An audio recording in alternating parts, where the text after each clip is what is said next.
आज का जो हमारा टॉपिक है वो है क्लासिफिकेशन ऑफ मैग्नेटिक मटेरियल। देखिए, जो मैग्नेटिक मटेरियल होते हैं वो थ्री टाइप्स के होते हैं। एक है आपका डाई मैग्नेटिक मटेरियल, दूसरा है आपका पैरा मैग्नेटिक मटेरियल और तीसरा है आपका फेरो मैग्नेटिक मटेरियल। इन्हीं की प्रॉपर्टीज के बारे में हम यहाँ पे पढ़ने वाले हैं। ठीक है, सबसे पहली बात, मैग्नेटिक मटेरियल किन्हें कहते हैं ये मैंने आपको प्रीवियस लेक्चर में भी बताया था। मैग्नेटिक मटेरियल के बारे में, वो मटेरियल जो मैग्नेटिक फील्ड पे रखे जाने पे मैग्नेटाइज हो जाते हैं उन्हें हम क्या बोलते हैं, मैग्नेटिक मटेरियल बोलते हैं। ठीक है, तो अगर आप इसे भी मैग्नेटिक फील्ड पे रखते हो, इसे भी मैग्नेटिक फील्ड में, इन्हें अगर मैग्नेटिक फील्ड में रखते हो तो ये भी मैग्नेटाइज हो जाते हैं। कोई वीकली मैग्नेटाइज होगा और कोई स्ट्रांगली मैग्नेटाइज होगा। ठीक है, जैसा आपका फेरो मैग्नेटिक मटेरियल होता है ना, तो ये स्ट्रांगली मैग्नेटाइज हो जाता है और ये दोनों के दोनों जो है वीकली मैग्नेटाइज होते हैं। ठीक है, फिर से बोल देता हूं कि इन मटेरियल को मैग्नेटिक फील्ड पे रखने पे ये दोनों मटेरियल वीकली मैग्नेटाइज होते हैं और ये वाला मटेरियल फेरो मैग्नेटिक मटेरियल स्ट्रांगली मैग्नेटाइज हो जाता है। अब देखो, इन मटेरियल को पहचानने का तरीका क्या होता है। जैसे मान लो ये आपका डाई मैग्नेटिक मटेरियल है, इसे अगर मैं किसी बार मैग्नेट के सामने अगर रख देता हूं, किसी बार मैग्नेट के सामने अगर मैं रख देता हूं ये डाई मैग्नेटिक मटेरियल को, तो ये डाई मैग्नेट और ये बार मैग्नेट मान लो फिक्स हो रखा है यहाँ पे। ठीक है, तो ये डाई मैग्नेटिक मटेरियल क्या करेगा, रेपल करेगा, इधर मूव करेगा। ठीक है, तो जो आपके डाई मैग्नेटिक मटेरियल होते हैं उन्हें अगर आप बार मैग्नेट के पास रख देते हो तो वो रेपल करते हैं। ओके, उसी तरीके से अगर पैरा मैग्नेटिक मटेरियल को आप बार मैग्नेट के सामने रखते हो, ये आपका बार मैग्नेट है, इस ये फिक्स हो रखा है और आपने यहां पे बच्चों क्या किया है, पैरामैग्नेटिक मटेरियल को रख दिया है, तो ये पैरामैग्नेटिक मटेरियल क्या करता है, अट्रैक्ट करता है,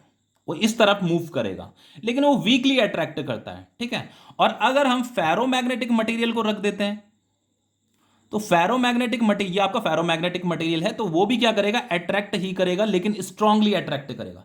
ये आपका स्ट्रांगली अट्रैक्ट कर रहा है, ये आपका वीकली अट्रैक्ट कर रहा है और ये आपका क्या कर रहा है, रेपल कर रहा है। ठीक है, अब देखिए डाई मैग्नेटिक मटेरियल का डेफिनेशन क्या बोल रहा है। देखो डेफिनेशन क्या है यहाँ पे, the diamagnetic material are those when such material are placed in an external magnetic field या मैग्नेटाइजिंग फील्ड भी आप बोल सकते हो, then they get weakly magnetise in a direction opposite to the external magnetic field. वो ये कह रहा है कि किसी डाई मैग्नेटिक मटेरियल को अगर आप एक्सटर्नल मैग्नेटिक फील्ड में रख देते हो तो वो diamagnetic material external magnetic field के अपोजिट डायरेक्शन में वीकली मैग्नेटाइज हो जाता है। वीकली मैग्नेटाइज हो जाता है, देखो कैसे, जैसे मान लो ये आपका एक्सटर्नल मैग्नेटिक फील्ड है। ठीक है, जिसे हम मैग्नेटाइजिंग फील्ड भी बोलते हैं। तो ये जो एक्सटर्नल मैग्नेटिक फील्ड है बच्चों, इसे हम बी नॉट, इस तरीके से, इस सिंबल से हम इसे रिप्रेजेंट करते हैं। और अगर मैं यहां पे किसी डाई मैग्नेटिक मटेरियल को रख देता हूं जो कि बार शेप का ही है आपका, ये आपका डाई मैग्नेटिक मटेरियल है, तो ये भी आपका मैग्नेटाइज हो जाता है। लेकिन बच्चों ये मैग्नेटाइज तो होता है लेकिन वीकली मैग्नेटाइज होता है। और किस डायरेक्शन में मैग्नेटाइज होगा, एक्सटर्नल मैग्नेटिक फील्ड के अपोजिट डायरेक्शन में मैग्नेटाइज होता है। मतलब मैग्नेटाइज होने के बाद ये भी मैग्नेटिक फील्ड बनाएगा, तो ये ऐसे अपोजिट डायरेक्शन में मैग्नेटिक फील्ड बनाएगा और इस मैग्नेटिक फील्ड को हम क्या बोल रहे हैं, बी एम बोल रहे हैं। ये जो आपका डाई मैग्नेटिक मटेरियल है ये भी अब मैग्नेटाइज हो गया है और अब ये खुद की मैग्नेटिक फील्ड भी बना रहा है, इसे इंड्यूस मैग्नेटिक फील्ड भी बोला जाता है। तो ये अपनी खुद की मैग्नेटिक फील्ड भी बना रहा है, उसे हम क्या बोल रहे हैं, बी एम बोल रहे हैं। मतलब ये आफ्टर मैग्नेटाइजेशन, इसमें मैग्नेटाइजेशन आ जाता है और आफ्टर मैग्नेटाइजेशन ये क्या कर रहा है, अपनी खुद की मैग्नेटिक फील्ड भी बना रहा है, जिसे हम बी एम बोल रहे हैं। अब देखिए, जो एक्सटर्नल मैग्नेटिक फील्ड है उसकी डायरेक्शन इधर है और ये जो आपका ये वाला जो मैग्नेटिक फील्ड है जिसे आपका डाई मैग्नेटिक मटेरियल प्रोड्यूस कर रहा है उसकी डायरेक्शन इस तरफ है। ठीक है, तो जो आपकी total magnetic field inside a diamagnetic material होगा वो होगा आपका B nought minus B M होगा। यही क्या है, आपका total magnetic field inside diamagnetic material, जिसे हम बी सिंबल से रिप्रेजेंट कर रहे हैं। ठीक है, अब इसका मतलब क्या है, इसका मतलब यह है कि जो ये टोटल मैग्नेटिक फील्ड है वो एक्सटर्नल मैग्नेटिक फील्ड से कम है। समझ में आ रहा है, यहां पे total magnetic field external magnetic field से कम इसलिए हो रहा है क्योंकि ये अपोजिट डायरेक्शन में मैग्नेटाइज हो रहा है। ठीक है, अब देखिए यहां पे है आपका important properties of diamagnetic material. यहां से हम जो है डाई मैग्नेटिक मटेरियल की प्रॉपर्टीज अब समझते हैं। देखो क्या है यहां पे, क्या कह रहा है, देखो, when a bar of diamagnetic material is placed in an external magnetic field, the magnetic field lines are repelled and the magnetic field inside the material is reduced। जो कि हमने अभी यहाँ पे देखा ही था कि जो टोटल मैग्नेटिक फील्ड है वो क्या है, एक्सटर्नल मैग्नेटिक फील्ड से कम हो गई है। ठीक है, तो इसीलिए यहाँ पे लिखा हुआ है the magnetic field lines are repelled and the magnetic field inside the material is reduced. देखिए जैसे ये आपका ये नॉर्थ पोल है, ये आपका साउथ पोल है। ठीक है, और यहां पे हमने एक ये डाई मैग्नेटिक मटेरियल को रखा हुआ है इस तरीके से, ठीक है। ये आपका डाई मैग्नेटिक मटेरियल है, मतलब बार शेप का डाई मैग्नेटिक मटेरियल है। तो बच्चों यहाँ पे जो मैग्नेटिक फील्ड लाइंस होंगे ना, ऐसे नॉर्थ से साउथ की तरफ जा रही होंगी इस तरीके से, ऐसे नॉर्थ से साउथ की तरफ जा रही होंगी। तो बच्चों यहाँ पे ये क्या करता है, मैग्नेटिक फील्ड लाइंस को क्या करेगा, रैपल करेगा। देखो कैसे रैपल करेगा, देखो इस तरीके से ये रैपल करेगा ऐसे।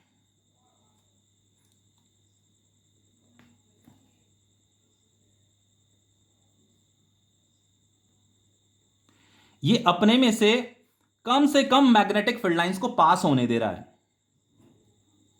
ये मैग्नेटिक फील्ड लाइंस को क्या कर रहा है, रैपल कर रहा है।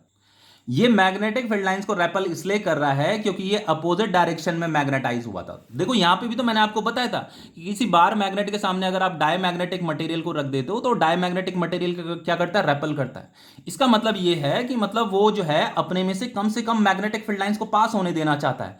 तो वो क्या कर रहा है, वो इन मैग्नेटिक फील्ड लाइंस को क्या कर रहा है, ऐसे रेपल कर रहा है, अपने में से पास नहीं होने देना चाह रहा है। देखो कुछ मैग्नेटिक फील्ड लाइंस जो स्ट्रांग होंगी वो तो ऐसे, जो स्ट्रेट होंगी ना वो तो ऐसे पास हो जाएंगी, लेकिन बहुत कम मैग्नेटिक फील्ड लाइंस ही इससे पास होंगी, बाकियों को ये क्या कर देगा, रेपल कर देगा।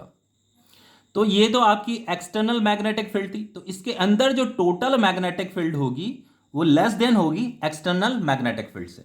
अब देखो नेक्स्ट प्रॉपर्टी क्या कह रही है इसकी, कि when a diamagnetic material is placed in a non uniform magnetic field, then diamagnetic material will tend to move from strong magnetic field to weak magnetic field. देखो जैसे मैंने यहां पे बताया था ना आपको, देखो यहां पे जैसे ये बार मैग्नेट है बच्चों, तो ये क्या कर रहा है, मैग्नेटिक फील्ड प्रोड्यूस कर रहा है। ऐसे नॉर्थ से साउथ की तरफ ऐसे मैग्नेटिक फील्ड लाइंस जा रही होंगी, फिर साउथ से नॉर्थ की तरफ। तो जो मैग्नेटिक फील्ड लाइंस होती हैं वो ऐसे क्लोज लूप बनाती है, ऐसे नॉर्थ से निकल रही होंगी, ऐसे साउथ की तरफ जा रही होंगे। तो नॉर्थ पोल के पास में अगर मैं कोई पॉइंट सजेस्ट मतलब कंसिडर करता हूं, तो इस पोल के पास में जो मैग्नेटिक फील्ड होती है ना वो स्ट्रांग होती है। और यहां पे अगर आप जैसे जैसे यहां से दूर दूर दूर दूर कोई पॉइंट लेते हो तो वहां पे मैग्नेटिक फील्ड क्या होती रहेगी, वीक वीक होती रहेगी, ठीक है। तो इस पोल से जैसे जैसे आप दूर जा रहे हो, मैग्नेटिक फील्ड की जो स्ट्रेंथ है वो वीक होने में लगी हुई है। तो ये जो आपका डायमैग्नेटिक मटेरियल है ये स्ट्रांग मैग्नेटिक फील्ड वाले रीजन से वीक मैग्नेटिक फील्ड वाले रीजन में मूव करता है। यहां पे आपका स्ट्रांग मैग्नेटिक फील्ड है, यहां पे आपका वीक मैग्नेटिक फील्ड है, तो वो इस तरफ मूव करेगा, स्ट्रांग से वीक की तरफ, इस तरफ मूव करेगा, ठीक है। इसीलिए वो रेपल हो रहा है। यहां पे लिखा हुआ है ना, when a diamagnetic material is placed in a non uniform magnetic field, then diamagnetic material will tend to move from strong magnetic field to weak magnetic field। अब देखिए इसकी नेक्स्ट प्रॉपर्टी क्या कह रही है। देखो जैसे ये आपके दो बार मैग्नेट हैं, ठीक है, इन्हें हमने थोड़ा दूर दूर रखा हुआ है और इसके ऊपर मैंने यहां पे एक ट्रांसपेरेंट बाउल को रखा हुआ है। तो जो ये आपका डायमैग्नेटिक मटेरियल है उसे ग्राइंड करके हमने उसका कुछ पाउडर बना रखा है और उसे यहां पे डाल रखा है, इस बाउल के ऊपर डाल रखा है, ठीक है। तो अभी मैंने आपको क्या बताया था कि जो डायमैग्नेटिक मटेरियल होता है बच्चों, वो स्ट्रांग मैग्नेटिक फील्ड से वीक मैग्नेटिक फील्ड की तरफ मूव कर रहा है। तो बच्चों यहां पे क्या होता है, इस रीजन में यहाँ पे जैसे इन दोनों का जो ये सेंटर है ना, ये नॉर्थ पोल है साउथ पोल है, तो यहाँ पे क्या होती है, वीक मैग्नेटिक फील्ड होती है, और यहाँ पे क्या होती है, आपकी स्ट्रांग होती है।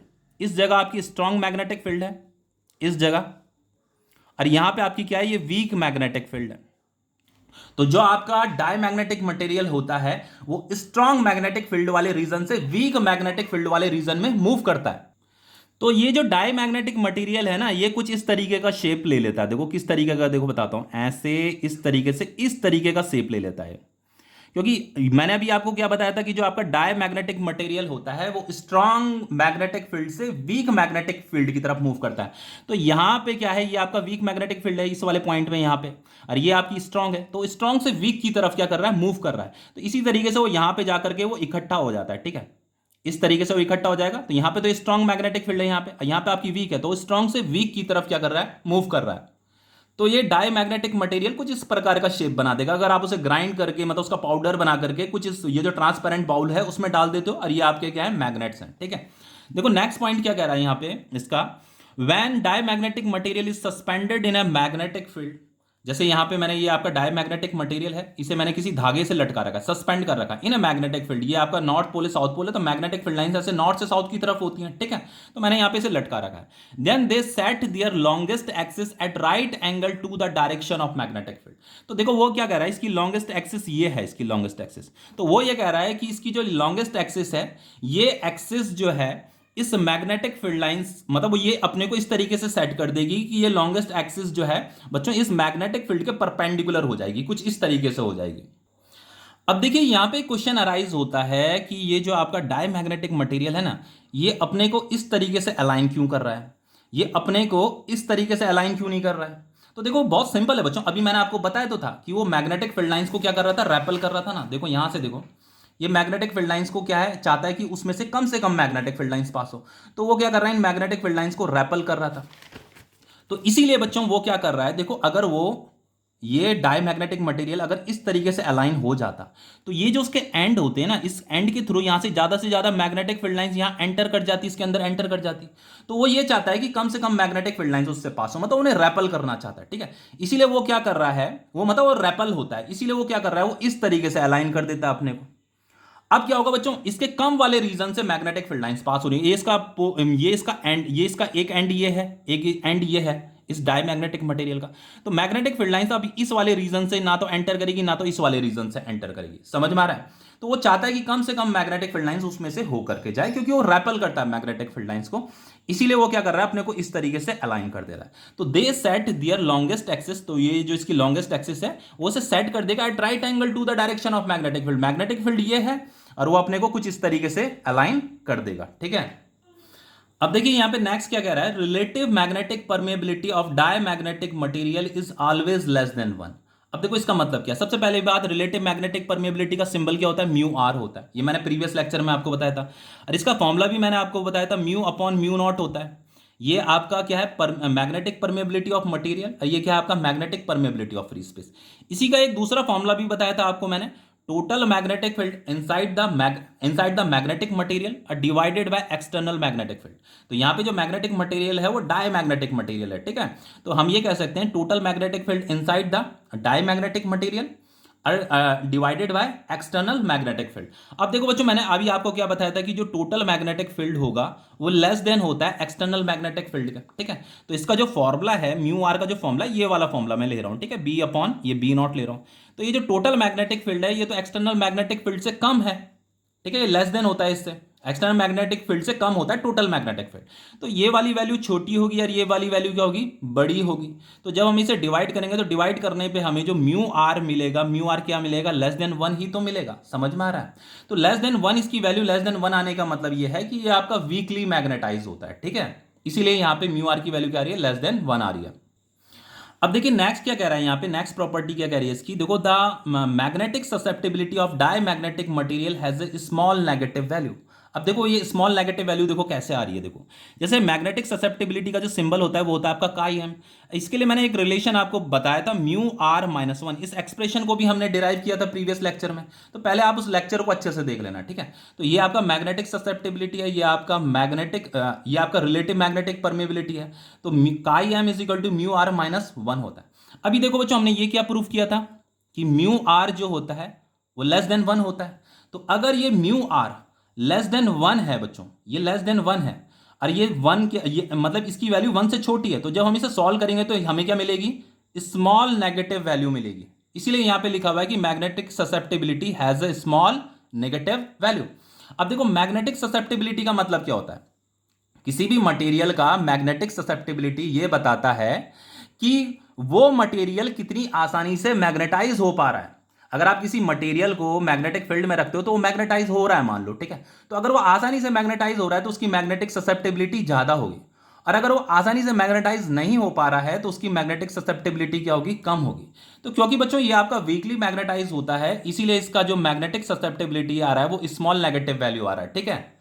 मतलब आपका जो डायमैग्नेटिक मटेरियल होता है वो इजीली मैग्नेटाइज नहीं हो पाता है, ठीक है। अब देखिए जैसे नेक्स्ट प्रॉपर्टी है इसकी, यहां पे कह रहा है, अब देखिए यहां पे कह रहा है magnetic susceptibility of diamagnetic material does not change with temperature. इसका मतलब यह है कि जो डायमैग्नेटिक मटेरियल का जो मैग्नेटिक ससेप्टिबिलिटी होता है वो टेम्परेचर पे डिपेंड नहीं करता है। मान लो किसी डायमैग्नेटिक मटेरियल को अगर आपने मैग्नेटिक फील्ड में रखा हुआ है और उस डायमैग्नेटिक मटेरियल का आप टेम्परेचर चेंज करने में लगो, या उसे टेम्परेचर दे रहे हो, या उसे गर्म कर रहे हो या ठंडा कर रहे हो, ठीक है, उसका टेम्परेचर चेंज करो, तो टेम्परेचर चेंज करने से उसका मैग्नेटिक ससेप्टिबिलिटी में कोई फर्क नहीं पड़ता। जो उसका मैग्नेटिक ससेप्टिबिलिटी पहले था बाद में भी वही रहेगा। मतलब उसके मैग्नेटाइजेशन पे कोई फर्क नहीं पड़ने वाला। मैग्नेटिक ससेप्टेबिलिटी क्या होता है बच्चों? मैग्नेटिक ससेप्टेबिलिटी से हमें यही तो पता चलता है कि वो मटेरियल कितनी आसानी से मैग्नेटाइज हो पा रहा है, ठीक है। तो वो जितना मतलब अगर आप टेम्परेचर चेंज भी करो तो एक ठंडे टेम्परेचर पे भी वो जिस तरीके से मैग्नेटाइज हो रहा है उसी तरीके से वो गर्म टेम्परेचर पे भी मैग्नेटाइज होगा। उसकी मैग्नेटिक ससेप्टेबिलिटी पे टेम्परेचर का कोई फर्क नहीं पड़ता, does not depend with temperature. तो बच्चों ये सभी सभी इंपॉर्टेंट टॉपिक है, हाँ, ये 1 1 मार्क्स में क्वेश्चंस बन जाते हैं बोर्ड में, ठीक है। अब देखो यहाँ पे क्या कह रहा है, diamagnetic material are the ones in which resultant magnetic dipole moment in an atom is zero. कोई भी जो डाई मैग्नेटिक मटेरियल होता है ना, उसका जो इंडिविजुअल एटम है, कोई सब ये मतलब उसका जो इंडिविजुअल एटम है उसका जो net resultant magnetic dipole moment होगा वो जीरो होता है। अब देखो ये जीरो क्यों हो रहा है? सबसे पहली बात बच्चों, जो डाई मैग्नेटिक मटेरियल होते हैं ना उनमें जो नंबर ऑफ इलेक्ट्रॉन्स होते हैं वो इवन नंबर में होते हैं। इवन नंबर आप समझ गए होंगे, या तो नंबर ऑफ इलेक्ट्रॉन 2 होंगे, या तो 4 होंगे, या तो 8 होंगे, या तो 16 होगा, या 20 होगा, या 30 होगा। इस तरीके से इवन नंबर में इलेक्ट्रॉन्स होते हैं, ठीक है। अब देखो जैसे मैंने यहाँ पे एक एटम ले रखा है, ये मान लो ये एटम है, ठीक है। तो ये उसका न्यूक्लियस है, और इस न्यूक्लियस के चारों तरफ ऐसे ये इलेक्ट्रॉन इलेक्ट्रॉन क्या कर रहा है, इस तरीके से रिवॉल्व कर रहा है, इस तरीके से। तो उसमें जो जो आपका डायमैग्नेटिक मटेरियल का जो एटम होता है ना, उसमें जो इलेक्ट्रॉन्स होते हैं बच्चों वो इवन नंबर में होते हैं। तो यहां पे जैसे मान लो एक इलेक्ट्रॉन अगर ऐसे मूव कर रहा है ना, तो दूसरा वाला जो इलेक्ट्रॉन है वो इस तरीके से मूव कर रहा होगा। ये एक ही एटम की बात कर रहा हूं मैं, ये दो अलग अलग एटम नहीं है। मान लो ये न्यूक्लियस है, तो इस न्यूक्लियस के चारों तरफ अगर उस डायमैग्नेटिक मटेरियल का जो एटम है उसके न्यूक्लियस के चारों तरफ अगर उसका कोई इलेक्ट्रॉन ऐसे मूव कर रहा है, तो उसका उस एटम का जो दूसरा इलेक्ट्रॉन होगा ना वो इस तरीके से क्या करेगा, रिवॉल्व करेगा, इस तरीके से मूव करेगा अपोजिट डायरेक्शन में। ये तो ऐसे ऐसे क्लॉकवाइज मूव कर रहा है, और ये आपका क्या कर रहा है, एंटी क्लॉकवाइज मूव कर रहा है। अब देखिए जैसे यहां पे ये इलेक्ट्रॉन अगर ऐसे मूव कर रहा है, तो यहां पे इलेक्ट्रॉन के पास क्या होता है, चार्ज होता है। तो इसका मतलब यहां पे चार्ज मूव कर रहा है। तो चार्ज अगर मूव करेगा तो इसका मतलब ये करंट बनाएगा, तो यहां पे कुछ ना कुछ करंट भी फॉर्म हो रहा होगा। तो करंट जो होगा वो किस डायरेक्शन में होगा बच्चों? इस इलेक्ट्रॉन जिस डायरेक्शन में मूव कर रहा है ना उसके अपोजिट डायरेक्शन में आपका करंट होगा। तो करंट इस तरीके से इस डायरेक्शन में होगा आपका करंट, ठीक है। तो एक प्रकार का हम इसे करंट कैरिंग लूप भी बोल सकते हैं। ये आपका क्या है, एक प्रकार का करंट कैरिंग सर्कुलर लूप है। तो जो आपका करंट कैरिंग सर्कुलर लूप होता है बच्चों वो जो है बार मैग्नेट की तरह बिहेव करता है। ये मैंने आपको बता रखा है प्रीवियस लेक्चर में, मतलब ये भी मैग्नेटिक फील्ड बनाता है। तो अगर ये बच्चों मैग्नेटिक फील्ड बना रहा है तो इसका भी मैग्नेटिक डाइपोल मोमेंट होना चाहिए। तो इसका मैग्नेटिक डाइपोल मोमेंट निकालने का जो तरीका होता था वो क्या होता था बच्चों? देखो आपको क्या करना है, देखो करंट इसमें ऐसे है, ऐसे देखो इलेक्ट्रॉन तो ऐसे मूव कर रहा है तो इसके अपोजिट डायरेक्शन में करंट होगी। तो आपको राइट हैंड थंब रूल लगाना है। यहाँ पे आपको क्या करना है, जिधर करंट है ना, करंट इस डायरेक्शन में, तो ऐसे फिंगर को घुमाओ, थंब किधर पॉइंट कर रहा है, ऊपर की तरफ पॉइंट कर रहा है ना, तो ये इसका मैग्नेटिक डाइपोल मोमेंट का डायरेक्शन है, ठीक है। तो इसका मैग्नेटिक डाइपोल मोमेंट का डायरेक्शन क्या है, ऐसे ऊपर है। समझ में आ रहा है, इसका मैग्नेटिक डाइपोल मोमेंट का डायरेक्शन है। अब देखो इसमें आइए, अब एक इलेक्ट्रॉन तो ऐसे मूव कर रहा था, अब इसका इसी एटम का जो दूसरा इलेक्ट्रॉन है वो ऐसे मूव कर रहा है। तो इलेक्ट्रॉन अगर ऐसे मूव कर रहा है तो करंट कैसे मूव करेगा, इस तरीके से मूव करेगा। तो इसका जो मैग्नेटिक डाइपोल मोमेंट होगा वो किधर होगा, देखो करंट ऐसे मूव कर रहा है ना, ऐसे। तो देखो अपना राइट हैंड थंब लीजिए, राइट हैंड की फिंगर लीजिए, और जिधर करंट मूव कर रहा है उधर अपनी फिंगर को कर्ल कीजिए। थंब किधर पॉइंट कर रहा है, अंदर की तरफ पॉइंट कर रहा है। तो देखो नीचे की तरफ, मतलब डाउनवर्ड। तो यहां पे जो मैग्नेटिक डाइपोल मोमेंट आ रहा है वो इस तरफ आ रहा है। तो इधर मैग्नेटिक डाइपोल मोमेंट इधर आ रहा है, यहां पे इस तरफ आ रहा है। ये दोनों अपोजिट डायरेक्शन में, तो ये दोनों एक दूसरे को क्या कर देते हैं, कैंसिल कर देते हैं। इसीलिए यहां पे लिखा है the resultant magnetic dipole moment in an atom is zero. अब देखो एक और चीज नॉलेज के लिए बताता हूं बच्चों, कोई भी जो इलेक्ट्रॉन होता है ना वो रिवॉल्व तो कर रहा है, लेकिन रिवॉल्व करने के साथ साथ स्पिन भी करता है। जैसा आपका अर्थ होता है ना, अर्थ क्या कर रहा है, सन के चारों तरफ क्या कर रहा है, रिवॉल्व कर रहा है, मतलब चक्कर काट रहा है, उसके साथ साथ स्पिन भी तो कर रहा है। तो ये इलेक्ट्रॉन है ऐसे स्पिन भी कर रहा होगा और ऐसे आगे भी बढ़ रहा होगा, रिवॉल्व भी कर रहा है, स्पिन भी कर रहा है। तो अगर ये स्पिन कर रहा है तो स्पिन करने की वजह से भी तो मैग्नेटिक मोमेंट बना रहा होगा। बस होता क्या है कि यहां पे ये स्पिन कर रहा है ना, ये ऐसे स्पिन कर रहा है, तो आप ऐसे कह सकते हो कि यहां पे वो इस तरीके से स्पिन कर रहा होगा। तो यहां पे भी बच्चों इसका ये स्पिन करने की वजह से जो मैग्नेटिक मोमेंट बना रहा होगा ना, जिस भी डायरेक्शन में बना रहा होगा, तो ये वाला उसके अपोजिट डायरेक्शन में मैग्नेटिक मोमेंट बना रहा होगा, तो वो वाले मैग्नेटिक मोमेंट भी आपके कैंसिल हो जाते हैं, ठीक है। तो ये नॉलेज में रखना है आपको कि जो आपका डायमैग्नेटिक मटेरियल होता है बच्चों, उसका जो रिजल्टेंट मैग्नेटिक मोमेंट होता है इन एन एटम में वो क्या होता है, जीरो होता है, ठीक है।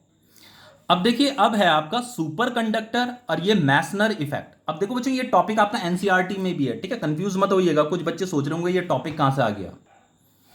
देखिए ये है आपका, देखो यहां पे लिखा ना ये सुपर कंडक्टर, और ये लिखा है आपका मैसनर इफेक्ट, ठीक है। अब देखो इसे समझ लेते हैं थोड़ा, ये है क्या चीज। देखिए सुपर कंडक्टर का डेफिनेशन क्या है, superconductor are most exotic diamagnetic material. ये आपके डाई मैग्नेटिक मटेरियल ही है, लेकिन एक्सोटिक लिखा है। एक्सोटिक का मतलब होता है स्ट्रेंज या यूनिक, मतलब एक अजीब ही प्रकार का एक डाई मैग्नेटिक मटेरियल। इसका थोड़ा बिहेवियर अलग प्रकार का होता है, देखो अभी बताता हूं। स्ट्रेंज या यूनिक बोल सकते हो आप, ठीक है। देखो क्या कह रहा है, when cooled to a very low temperature which exhibit both perfect conductivity and perfect diamagnetism. वो ये कह रहा है कि किसी डाई मैग्नेटिक मटेरियल को अगर आप मैग्नेटिक फील्ड में रख देते हो और उसे अगर आप बहुत ठंडा कर देते हो, कूल कर देते हो to a very low temperature, उसे आप ठंडा करने में लगे हो, बहुत ज्यादा ठंडा करने में लगे हो, ठंडा करने पे अगर ये दो प्रॉपर्टी अगर शो कर रहा है, परफेक्ट कंडक्टिविटी की प्रॉपर्टी और परफेक्ट डाई मैग्नेटिज्म भी अगर शो कर रहा है, ये दो प्रॉपर्टी अगर शो कर रहा है, तो हम उस डाई मैग्नेटिक मटेरियल को क्या बोलते हैं, सुपर कंडक्टर बोलते हैं। कई किताबों में इस परफेक्ट कंडक्टिविटी के लिए सुपर कंडक्टिविटी भी लिखा है। अब देखो इसका मतलब क्या है, सबसे पहले मैं आपको इस कंडक्टिविटी और इस परफेक्ट डाई मैग्नेटिज्म का मतलब बताता हूं। तो देखो सुपर कंडक्टिविटी का मतलब क्या है, देखो बच्चों, देखो हम क्या कर रहे हैं, इसके टेम्परेचर को क्या कर रहे हैं, घटाने में लगे हुए हैं। ये जो आपका डाई मैग्नेटिक मटेरियल जिसे आपने मैग्नेटिक फील्ड में रखा हुआ है, उसे हम ठंडा करने में लगे हुए हैं। तो अगर हम उसे ठंडा करेंगे तो उसका रेजिस्टेंस क्या होने लग जाएगा, कम होने लग जाएगा, क्योंकि रेजिस्टेंस क्या होता है बच्चों, डायरेक्टली प्रोपोर्शनल होता है टेम्परेचर के। तो टेम्परेचर अगर आप घटाओगे तो रेजिस्टेंस घटेगा, समझ में आ रहा है। तो V इज इक्वल टू क्या होता है, R इंटू आई होता है। तो I इज इक्वल टू क्या हो जाएगा आपका, V अपॉन R हो जाएगा, समझ में आ रहा है। तो बच्चों इसका रेजिस्टेंस टेम्परेचर कम करने पे रेजिस्टेंस इतना ज्यादा कम हो जाता है कि ये नियरली जीरो के बहुत क्लोज हो जाता है। तो अगर ये रेजिस्टेंस बहुत कम हो जाएगा तो बच्चों करंट लगभग इनफाइनाइट होने लग जाएगा, मतलब बहुत ज्यादा हो जाएगा आपका करंट। तो करंट अगर बहुत ज्यादा होता है तो हम उसे क्या बोल, हाँ इसका मतलब यह है कि उसकी कंडक्टिविटी क्या है, हाई है, इसीलिए यहां पे परफेक्ट कंडक्टिविटी लिखा है। कई किताबों में इसे सुपर कंडक्टिविटी भी लिखा है। तो अगर आपने उस डाई मैग्नेटिक मटेरियल को मैग्नेटिक फील्ड में रखा है, उसका टेम्परेचर अगर आप बहुत लो कर देते हो, बहुत ज्यादा लो कर देते हो, और वो अगर परफेक्ट कंडक्टिविटी भी शो कर रहा है और परफेक्ट डाई मैग्नेटिज्म भी शो कर रहा है, तो हम उस मटेरियल को क्या बोलेंगे, सुपर कंडक्टर बोलेंगे, ठीक है। अब देखो परफेक्ट डाई मैग्नेटिज्म का मतलब क्या है, जैसे मैंने आपको बताया था ना कि देखो जैसे ये आपका नॉर्थ पोल है और ये आपका साउथ पोल है, ठीक है। और यहां से ये मैग्नेटिक फील्ड लाइंस होंगी यहाँ पे, ठीक है। यहां पे हमने ये डाई मैग्नेटिक मटेरियल रखा हुआ है। अब ये डाई मैग्नेटिक मटेरियल को हम क्या कर रहे हैं, ठंडा करने में लगे हुए हैं। यहां लिखा ना when cool to a very low temperature, हम इसे ठंडा करने में लगे हुए हैं। तो यहां से जो मैग्नेटिक फील्ड लाइंस है बच्चों, ऐसे निकल रही है मैग्नेटिक फील्ड लाइंस, ऐसे और ऐसे, ऐसे और ऐसे। ये क्या कर रहा है बच्चों, सारी की सारी मैग्नेटिक फील्ड लाइंस को रेपल कर रहा है, किसी भी मैग्नेटिक फील्ड लाइंस को अपने में से पास नहीं होने दे रहा है। तो इसी को परफेक्ट डाई मैग्नेटिज्म बोलते हैं। जो परफेक्ट डाई मैग्नेटिज्म लिखा हुआ है ना, इसी को बोला जाता है। अगर ये किसी भी मैग्नेटिक फील्ड लाइंस को अपने में से पास नहीं होने दे रहा है ना, तो इसका मतलब इसके अंदर जो टोटल मैग्नेटिक फील्ड होगी अब वो जीरो होगी। तो किसी डाई मैग्नेटिक मटेरियल को अगर मैग्नेटिक फील्ड लाइंस में आप रख देते हो और उसके उसके टेम्परेचर को आप कम करने में लगे हो, बहुत ज्यादा कम कर देते हो, और उसके अंदर जो टोटल मैग्नेटिक फील्ड अगर वो जीरो है और वो इस मैग्नेटिक फील्ड लाइंस को कंप्लीटली अगर रेपल कर रहा है, तो उसे हम क्या बोलते हैं, परफेक्ट डाई मैग्नेटिज्म बोलते हैं, कि ये परफेक्ट डाई मैग्नेटिज्म को शो कर रहा है, ठीक है। अब देखो बच्चों, अगर मैं ये जो मटेरियल है जिसे हम सुपर कंडक्टर बोल रहे हैं, तो अगर मैं इसका म्यू आर कैलकुलेट करता हूं, जिसे हम रिलेटिव मैग्नेटिक परमेबिलिटी बोलते हैं, इसका जो फॉर्मूला था total magnetic field divided by external magnetic field, ये तो आपका एक्सटर्नल मैग्नेटिक फील्ड है, तो इसके अंदर जो टोटल मैग्नेटिक फील्ड है वो तो जीरो है, external magnetic field B nought है, तो ये म्यू आर की वैल्यू कितनी आ जाएगी, जीरो आ जाएगी। तो याद रखना सुपर कंडक्टर के लिए जो उसका रिलेटिव मैग्नेटिक परमेबिलिटी होता है वो जीरो होता है। अब अगर मैं इसका मैग्नेटिक ससेप्टिबिलिटी कैलकुलेट करूं, तो मैग्नेटिक ससेप्टिबिलिटी के लिए फॉर्मूला क्या है, म्यू आर माइनस वन। तो ये काई एम, ये आपका मैग्नेटिक ससेप्टिबिलिटी है, ठीक है। म्यू आर तो कितना है आपका, जीरो है, तो जीरो माइनस वन, तो ये फाइनली काई एम कितना आ रहा है बच्चों, आपका माइनस वन आ रहा है। तो ये भी आपको नॉलेज में रखना है बच्चों कि जो आपका सुपर कंडक्टर होता है उसकी जो मैग्नेटिक ससेप्टिबिलिटी होती है वो माइनस वन होती है। ये भी आपका एग्जाम में पूछा जाता है। अब देखो मैसनर इफेक्ट क्या है बच्चों, ये आपके साइंटिस्ट हैं, ठीक है, मैसनर। इन्होंने ही सबसे पहले ये जो आपका ये जो फेनोमेना है ना, इसे सबसे पहले इन्होंने ही, आप ऐसा कह सकते हो, इन्होंने ही ऑब्जर्व किया था। इसीलिए इन्होंने क्या लिखा यहाँ पे, the phenomena of perfect diamagnetism in superconductor. कोई भी सुपर कंडक्टर अगर परफेक्ट डाई मैग्नेटिज्म के फेनोमेना को अगर शो कर रहा है तो हम उसे क्या बोलेंगे, मैसनर इफेक्ट कहेंगे। तो ये मैसनर कौन है बच्चों, ये आपके साइंटिस्ट हैं, ठीक है। तो इस इफेक्ट को जो है इन्होंने ही ऑब्जर्व किया था, इसीलिए हम इसे मैसनर इफेक्ट कह रहे हैं, ओके। तो ये तो हुआ आपका paramagnetic material, sorry diamagnetic material. ये तो हमने डाई मैग्नेटिक मटेरियल की प्रॉपर्टीज पढ़ी। अब है बच्चों आपका पैरामैग्नेटिक मटेरियल। अब देखो ये क्या होता है, देखो पैरामैग्नेटिक मटेरियल, देखो डेफिनेशन क्या है पैरामैग्नेटिक मटेरियल की।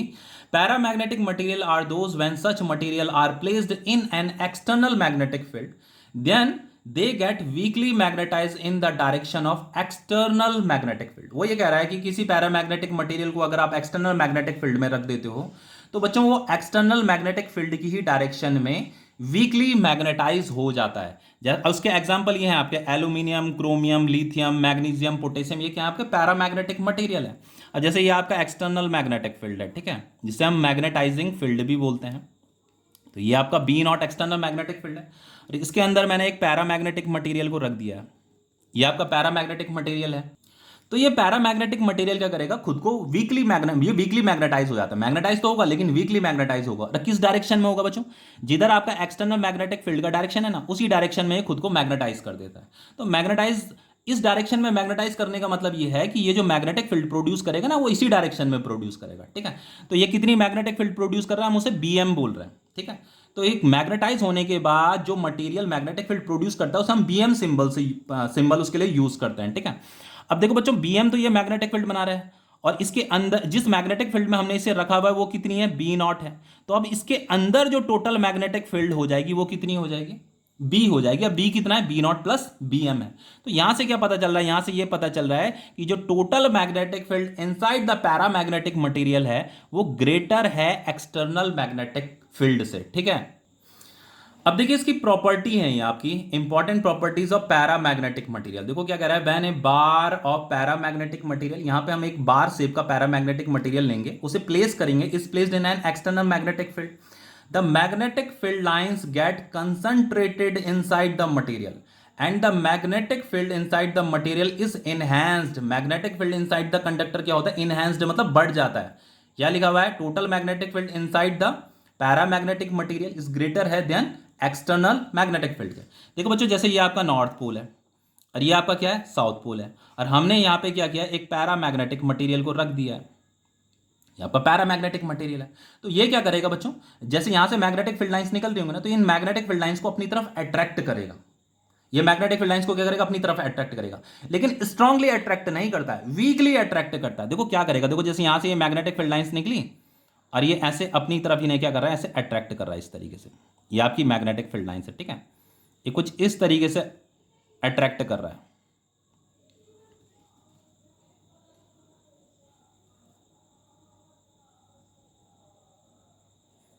ठीक है, लेकिन ये वीकली अट्रैक्ट कर रहा है। वहीं पे अगर हम फेरोमैग्नेटिक मटेरियल की बात करेंगे ना, ये तो पैरामैग्नेटिक मटेरियल है।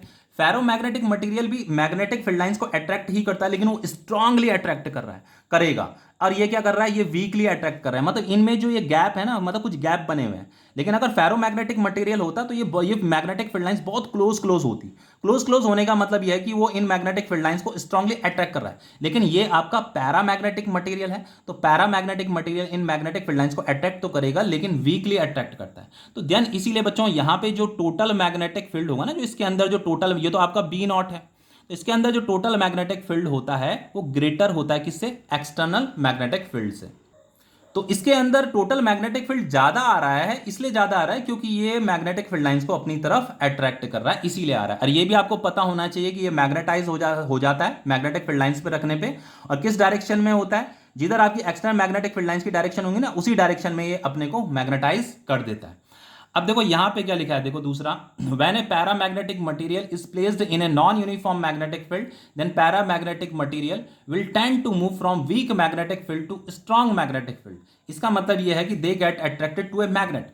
जैसे बच्चों ये आपका मैग्नेट है, ठीक है, ये उसका नॉर्थ पोल है, ये साउथ पोल है, तो यहां पे इस रीजन में जो मैग्नेटिक फील्ड होती है वो स्ट्रांग होती है, और यहां पे क्या होंगी, वीक मैग्नेटिक फील्ड होंगी, ठीक है। तो अगर मैं यहां पे आपका पैरामैग्नेटिक मटेरियल को रख देता हूं, मैंने इस तरीके से पैरामैग्नेटिक मटेरियल को रख दिया, तो वो ये कह रहा है कि जो पैरामैग्नेटिक मटेरियल है वो वीक मैग्नेटिक फील्ड वाले रीजन से स्ट्रांग मैग्नेटिक फील्ड वाले रीजन में मूव करेगा। तो यहां पे आपका वीक मैग्नेटिक फील्ड है, यहां पे स्ट्रांग मैग्नेटिक फील्ड है, तो इस डायरेक्शन में मूव करेगा। मतलब ये क्या कर रहा है, अट्रैक्ट हो रहा है, अट्रैक्ट हो रहा है, अट्रैक्ट तो होगा लेकिन वीकली अट्रैक्ट होगा, ठीक है, स्ट्रांगली अट्रैक्ट नहीं होगा बच्चों। अब देखिए इसका नेक्स्ट प्रॉपर्टी क्या कह रहा है, देखो जैसे ये दो बार मैग्नेट है, ठीक है, तो इन्हें हमने दूर दूर रखा हुआ है, तो ये आपका ट्रांसपेरेंट बाउल है, ठीक है, तो जो ये आपका पैरामैग्नेटिक मटेरियल है उसे हमने ग्राइंड करके उसके पाउडर को यहां डाल दिया है, ठीक है। तो बच्चों आपको पता है कि जो आपका ये आपका पैरामैग्नेटिक मटेरियल है वो आपका वीक से स्ट्रॉन्ग मैग्नेटिक फील्ड की तरफ मूव करता है, ठीक है। तो यहां पे क्या है आपकी, ये तो आपकी वीक मैग्नेटिक फील्ड है यहां पे क्या है आपकी, ये स्ट्रॉन्ग मैग्नेटिक फील्ड है यहां पे, ठीक है। तो वो वीक से स्ट्रॉन्ग मैग्नेटिक फील्ड की तरफ मूव करता है। तो ये जो आपका पाउडर है ना, देखो ये कैसा शेप लेगा, ये कुछ इस प्रकार का शेप ले लेगा, इस तरीके से, क्योंकि वो वीक से स्ट्रॉन्ग मैग्नेटिक फील्ड की तरफ मूव कर रहा है। देखो यहां पे क्या है, ये वीक है, तो यहां पे क्या है आपका स्ट्रॉन्ग है, तो वीक से स्ट्रॉन्ग की तरफ जा रहा है, तो यहां पे आकर के वो इकट्ठा हो रहा है, ठीक है। तो वीक से स्ट्रॉन्ग की तरफ क्या हो रहा है, अट्रैक्ट हो रहा है, इसीलिए उसने ऐसा शेप ले लिया इस प्रकार का। अब देखिए नेक्स्ट प्रॉपर्टी क्या करी है कि when a paramagnetic material is suspended in a magnetic field then they rotate so as to bring their longest axis along the direction of the field। तो वो ये कह रहा है कि किसी पैरामैग्नेटिक मटेरियल को अगर ऐसे हम यहाँ सस्पेंड कर देते हैं मैग्नेटिक फील्ड लाइंस में, तो इसकी जो ये लॉन्गेस्ट एक्सिस है ना, ये होती है इसकी लॉन्गेस्ट एक्सिस, तो ये रोटेट करेगा और ये इस तरीके से रोटेट करेगा कि जो इसकी जो एक्सिस है ना वो इस मैग्नेटिक फील्ड लाइंस की डायरेक्शन में हो जाएंगी, मतलब ये इस तरीके से रोटेट करेगा ऐसे। अब देखो ये ऐसे क्यों कर रहा है, भी बताता हूं। देखो ये ऐसा रखा हुआ है, तो ये अपने को इस तरीके से रोटेट करेगा और इस तरीके से अपने को अलाइन कर देगा। वो इसलिए इस तरीके से अलाइन कर रहा है क्योंकि बच्चों अब इस एंड से जो है ज्यादा से ज्यादा मैग्नेटिक फील्ड लाइंस इसमें से होकर के जाएंगी, क्योंकि ये क्या करता है, मैग्नेटिक फील्ड लाइंस को अपनी तरफ अट्रैक्ट करता है। अभी बताया था ना मैंने आपको कि पैरामैग्नेटिक मटेरियल क्या करता है, मैग्नेटिक फील्ड लाइंस को अपनी तरफ अट्रैक्ट करता है, इसीलिए वो पहले इस तरीके से था, अब वो इस तरीके से हो गया। तो अब यहां से ये मैग्नेटिक फील्ड लाइंस इसमें से आसानी से होकर के इसमें से जा सकती हैं, मतलब, ठीक है। अब देखो नेक्स्ट क्या है इसका, आपका वो कह रहा है कि relative magnetic permeability of paramagnetic material is always more than one. देखिए जो रिलेटिव मैग्नेटिक परमेबिलिटी है उसका सिंबल ये है, इसका जो फॉर्मूला होता है total magnetic field inside the paramagnetic material divided by external magnetic field होता है। और अभी मैंने आपको क्या बताया था बच्चों कि जो टोटल मैग्नेटिक फील्ड होगा वो ग्रेटर होगा एक्सटर्नल मैग्नेटिक फील्ड से। तो बच्चों ये तो ग्रेटर, इसकी वैल्यू क्या है, इससे ज्यादा है, तो जब हम इसे डिवाइड करेंगे तो यहाँ पे हमें वन से ग्रेटर वैल्यू मिलेगी, ठीक है। तो जो आपका म्यू आर होगा, म्यू आर क्या होगा, ग्रेटर देन वन होगा। अब इसका मतलब क्या है, इसका मतलब ये है, पहली बात तो ये ग्रेटर देन वन क्यों आ रहा है, इसलिए आ रहा है बच्चों क्योंकि जो पैरामैग्नेटिक मटेरियल को जब हम मैग्नेटिक फील्ड में रखते हैं ना, तो वो जिस एक्सटर्नल पैरामैग्नेटिक मटेरियल को हम जिस एक्सटर्नल मैग्नेटिक फील्ड में रखते हैं, ये पैरामैग्नेटिक मटेरियल उसी एक्सटर्नल मैग्नेटिक फील्ड की डायरेक्शन में मैग्नेटाइज हो जाता है, इसीलिए यहां पे म्यू आर की वैल्यू क्या आ रही है, ग्रेटर देन वन आ रही है, ठीक है। अब देखो नेक्स्ट यहां पे क्या कर रहा है, magnetic susceptibility of paramagnetic material has a small positive value. अब इसकी स्मॉल पॉजिटिव वैल्यू क्यों आ रही है, देखो मैग्नेटिक ससेप्टिबिलिटी का सिंबल ये होता है आपका काई एम, और इसका जो फॉर्मूला होता है वो होता है आपका म्यू आर माइनस वन। अब देखो म्यू आर जो है पैरामैग्नेटिक मटेरियल के लिए जो म्यू आर होता है वो तो ग्रेटर देन वन होता है। अब ये वैल्यू क्या है आपकी, ग्रेटर देन वन है, और ये क्या है आपका, ये वन है। तो जब हम इन्हें सब्ट्रैक्ट करेंगे तो हमें ये जो काई एम मिलेगा, क्या मिलेगा, स्मॉल पॉजिटिव वैल्यू मिलेगी, ठीक है। क्योंकि ये जो म्यू आर होता है बच्चों ये वन से थोड़ा ही ग्रेटर होता है, बहुत ज्यादा ग्रेटर नहीं होता है, थोड़ा बहुत ही ग्रेटर होता है, तो ये वैल्यू वन से थोड़ी ही ग्रेटर होगी। जब हम इन्हें सब्ट्रैक्ट करेंगे तो सब्ट्रैक्ट करने पे हमें क्या मिलेगी, स्मॉल पॉजिटिव वैल्यू मिलेगी। तो स्मॉल पॉजिटिव वैल्यू इसलिए मिल रही है क्योंकि मैग्नेटिक फील्ड में रखने पे पैरामैग्नेटिक मटेरियल क्या होता है, मैग्नेटाइज हो जाता है। भले वो वीकली मैग्नेटाइज होता है लेकिन वो मैग्नेटिक फील्ड की ही डायरेक्शन में मैग्नेटाइज हो रहा है, मतलब एक्सटर्नल मैग्नेटिक फील्ड की ही डायरेक्शन में मैग्नेटाइज हो रहा है, इसीलिए यहाँ पे काई एम की जो वैल्यू आ रही है वो स्मॉल पॉजिटिव वैल्यू आ रही है। अब देखिए यहाँ पे क्या कह रहा है, नेक्स्ट आपका यहाँ पे कह रहा है magnetic susceptibility of paramagnetic material varies inversely as temperature of the material. तो इसका मतलब यही है कि जो आपका मैग्नेटिक ससेप्टिबिलिटी होता है बच्चों वो इनवर्सली प्रोपोर्शनल होता है टेम्परेचर के। किसी भी पैरामैग्नेटिक मटेरियल का अगर आप किसी पैरामैग्नेटिक मटेरियल को अगर आपने मैग्नेटिक फील्ड में रखा हुआ है और आप उसका टेम्परेचर बढ़ाने में लगे हो तो उसका जो मैग्नेटिक ससेप्टिबिलिटी होगा ना वो कम होने लग जाएगा, इनवर्सली प्रोपोर्शनल है ना, टेम्परेचर बढ़ाओगे तो ये क्या होने लग जाएगा, घटने लग जाएगा, उसका मैग्नेटिक ससेप्टिबिलिटी घटने लग जाता है।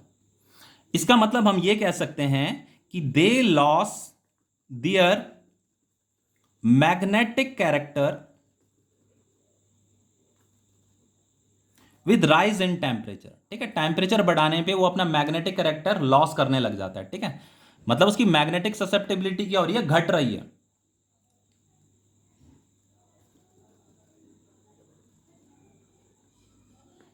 ओके अब देखो नेक्स्ट है आपका, अब है आपका ferromagnetic material. Diamagnetic material हमें समझ में आ गया, पैरा भी समझ में आ गया। अब आपका फेरोमैग्नेटिक मटेरियल, देखो यहाँ पे क्या लिखा है, सबसे पहले डेफिनेशन क्या कह रही है, ferromagnetic material are those when such material are placed in an external magnetic field then they get strongly magnetised in the direction of external magnetic field. ये आपका एक्सटर्नल मैग्नेटिक फील्ड है जिसे हम मैग्नेटाइजिंग फील्ड भी बोलते हैं, ये आपका बी नॉट हो गया। यहाँ पे हमने एक फेरोमैग्नेटिक मटेरियल को रख दिया है, तो ये क्या होगा बच्चों, स्ट्रांगली मैग्नेटाइज हो जाएगा। और किस डायरेक्शन में मैग्नेटाइज होगा, जिधर आपका एक्सटर्नल मैग्नेटिक फील्ड। तो मैग्नेटाइज होने के बाद जो है बच्चों, ये अपने अंदर इसी डायरेक्शन में, जिधर एक्सटर्नल मैग्नेटिक फील्ड की डायरेक्शन है ना, उसी डायरेक्शन में मैग्नेटिक फील्ड बनाएगा। उस मैग्नेटिक फील्ड को हम क्या बोल रहे हैं, बी एम बोल रहे हैं। मैग्नेटाइजेशन के बाद, मैग्नेटाइजेशन आने के बाद जो मैग्नेटिक फील्ड बनाएगा इसी डायरेक्शन में बनाएगा, उसे हम बी एम बोल रहे हैं। तो यहाँ पे जो एक्सटर्नल मैग्नेटिक फील्ड थी वो कितनी थी, बी नॉट थी। तो अब इसके अंदर जो टोटल मैग्नेटिक फील्ड हो जाएगी, अब वो कितनी हो जाएगी, B nought plus B M हो जाएगी। तो ये जो बच्चों इसके अंदर जो टोटल मैग्नेटिक फील्ड है बच्चों, वो क्या है, वो ग्रेटर है एक्सटर्नल मैग्नेटिक फील्ड से। देखिए बच्चों, जैसे हमने अभी इससे पहले हमने पैरामैग्नेटिक मटेरियल पढ़ा था, तो पैरामैग्नेटिक मटेरियल के लिए भी यही इक्वेशन बनती थी, B is equal to B nought plus B M. वो भी इसी डायरेक्शन में मैग्नेटाइज होता था, लेकिन वो वीकली मैग्नेटाइज होता था, तो वो वीक मैग्नेटिक फील्ड बनाता था। लेकिन ये स्ट्रॉन्ग मैग्नेटिक फील्ड बनाता है, इसीलिए यहाँ पे ये जो बी होता है ना, ये काफी ग्रेटर होता है इस बी नॉट से, ठीक है। इसके जो एग्जाम्पल है वो है आपका आयरन, कोबाल्ट, निकल, ठीक है। अब देखो यहाँ पे क्या लिखा है, the ferromagnetic material show all the properties of paramagnetic material but to a much greater degree. तो वो कह रहा है कि जो प्रॉपर्टी पैरामैग्नेटिक मटेरियल शो कर रहा था ना, वही प्रॉपर्टी फेरोमैग्नेटिक मटेरियल भी शो करता है, बस ये थोड़ा ज्यादा शो करता है, बस यही है। To a much greater degree लिखा है ना, मतलब ज्यादा शो करेगा। अब देखो जैसे यहाँ पे इसे देखो लिखा है कि वैन, इसकी फर्स्ट प्रॉपर्टी देखो क्या कह रहा है, when a bar of ferromagnetic material is placed in an external magnetic field, then the magnetic field lines get concentrated strongly inside the material and the magnetic field inside the material is large। अब देखो बच्चों, ये north pole है, south pole है, तो यहां से ये मैग्नेटिक फील्ड लाइंस निकल रही हैं। अब इस मैग्नेटिक फील्ड लाइंस के अंदर जो है हमने क्या किया है, एक फेरोमैग्नेटिक मटेरियल को रख दिया है। तो ये फेरोमैग्नेटिक मटेरियल क्या करेगा, इन सारी मैग्नेटिक फील्ड लाइंस को अपनी तरफ अट्रैक्ट करेगा और स्ट्रांगली अट्रैक्ट करेगा। तो इसके अंदर जो मैग्नेटिक फील्ड लाइंस रहेंगी वो बहुत पास पास रहेंगी। आपका पैरामैग्नेटिक मटेरियल भी इन मैग्नेटिक फील्ड लाइंस को अट्रैक्ट कर रहा था, लेकिन वो वीकली अट्रैक्ट कर रहा था, और ये क्या करेगा, ये स्ट्रांगली अट्रैक्ट करेगा अपनी तरफ। इसीलिए बच्चों इसके अंदर जो, इसलिए स्ट्रांगली अट्रैक्ट कर रहा है ना, इसीलिए तो इसके अंदर जो टोटल मैग्नेटिक फील्ड है वो एक्सटर्नल मैग्नेटिक फील्ड से ज्यादा आ रहा है। ये तो आपका एक्सटर्नल मैग्नेटिक फील्ड है, और इसके अंदर जो टोटल मैग्नेटिक फील्ड होगा वो क्या होगा, ग्रेटर होगा एक्सटर्नल मैग्नेटिक फील्ड का, ठीक है। क्योंकि ये क्या कर रहा है, सारी की सारी मैग्नेटिक फील्ड लाइंस को स्ट्रांगली अपनी तरफ अट्रैक्ट कर रहा है। अब देखो नेक्स्ट क्या है, देखो when a paramagnetic material is placed in a non uniform magnetic field they have a strong tendency to move from weak magnetic field to strong magnetic field, they get strongly attracted to a magnet. वही वाली बात हो गई जैसे अभी हमने पहले पढ़ा था भाई, यहाँ पे ये आपका बार मैग्नेट है, ठीक है, तो ये मैग्नेटिक फील्ड बना रहा होगा, तो इस वाले पॉइंट पे मैग्नेटिक फील्ड स्ट्रांग होगी, यहाँ पे क्या होगी, वीक होगी, तो ये इस तरफ अट्रैक्ट होता है बस।